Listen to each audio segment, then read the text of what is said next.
سب سے پہلے تو میں اپنے عنوان کا تعارف کروا دوں لوگ آج ہم خواتین کے مسائل پہ بات کر رہے ہیں طلاق کا بڑھتا ہوا رجحان شادیوں میں کمی اور پھر لوگ بڑی بڑی عمر کے ہو جاتے ہیں شادی کرتے نہیں ہیں مفتی صاحب اس کی وجہ کیا ہے ہمارا کلچر اس طرف لے کے گیا ہے ہمیں کہ جب تک آپ فائنینشلی مضبوط نہ ہو جائیں کیریئر نہ بن جائے تب تک آپ شادی کریں نہیں شادی کی اصل اور صحیح عمر ہے کیا؟ بسم اللہ الرحمن الرحیم۔ دیکھیں، مادہ پرستی کا دور ہے، تو مادہ پرست تو کہتا ہے کہ آپ کیلکولیٹر لے کے بیٹھے رہیں اور آپ کیلکولیٹ کرتے رہیں کہ آپ کی جیب میں کتنے پیسے ہیں، آپ کی ارننگ کتنی ہے، پھر آپ کی جب شادی ہو جائے گی تو آپ کی بیوی پہ کتنا خرچ ہوگا، شادی پہ کتنا خرچ ہوگا،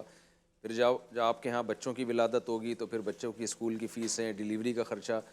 تو جب آپ کیلکولیٹر لے کے بیٹھتے ہیں تو کیلکولیٹر آپ کا ساتھ نہیں دے رہا ہوتا۔ ہوں، تو جب آپ مادہ پرست ہوں گے نا تو آپ کی ہر چیز پہ نظر اسباب پر ہوگی۔ صحیح، یہی وجہ ہے کہ قرآن مجید میں سورہ نور میں اللہ تعالیٰ نے جہاں نکاح کا حکم دیا، انکحوا الایام منکم والصالحین من عبادکم و امائکم، قرآن نے کہا ان یکونوا فقراء یغنیہم اللہ من غنی، فضلہ، صحیح، نکاح کرو، اگر فقیر ہو گئے اللہ اپنے فضل سے غنی کر دے گا، کیلکولیٹر کو مت دیکھو۔ صحیح، تو مسئلہ ہمارے معاشرے میں سب سے بڑا یہ ہو رہا ہے کہ یہ جو دیر ہو رہی ہے نا، فائنینشلی جب تک میں اپنے پاؤں پہ کھڑا نہیں ہو جاتا، اور پھر اس فائنینشلی کتنے مضبوط ہو جاتے ہیں اس کو ایک معیار بھی نہیں ہے۔ ہوں، میرے پاس جو لوگ بتا رہے ہوتے ہیں، نوجوان 1.5-2 لاکھ روپے منتھلی کما رہے ہیں لیکن ان کے پیرنٹس ان کو شادی نہیں کرنے دے رہے، اچھا، یہ کہہ کے کہ آپ ابھی فائنینشلی مضبوط نہیں ہیں۔ اسٹیبل نہیں ہے، جی ہاں، ہاں،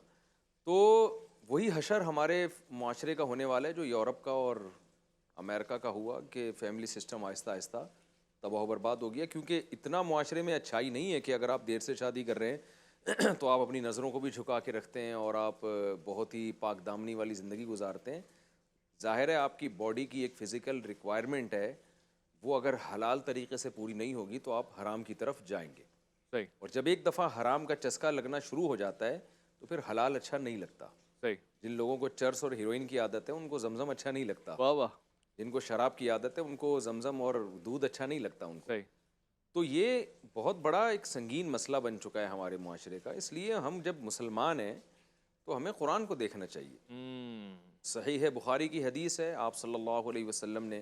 ایک ایسے صحابی کا نکاح بھی کروایا ہے جن کے پاس ایک لوہے کی انگوٹھی تک نہیں تھی، جی، اور اس حدیث پہ امام بخاری نے باب باندھا ہے، باب تزویج المعسر، تنگ دست اور غریب کی شادی۔ اللہ تو اکبر، اس لیے اس رجحان کو اسی طرح ختم کیا جا سکتا ہے۔ یعنی دو وجوہات ہوتی ہے نا کہ فائنینشلی ہم مضبوط نہیں ہو سکتے جب تک اس وقت تک ہم نکاح نہیں کریں گے، ایک بڑی وجہ تو یہ۔ دوسری وجہ بے حیائی معاشرے میں پھیل چکی ہے،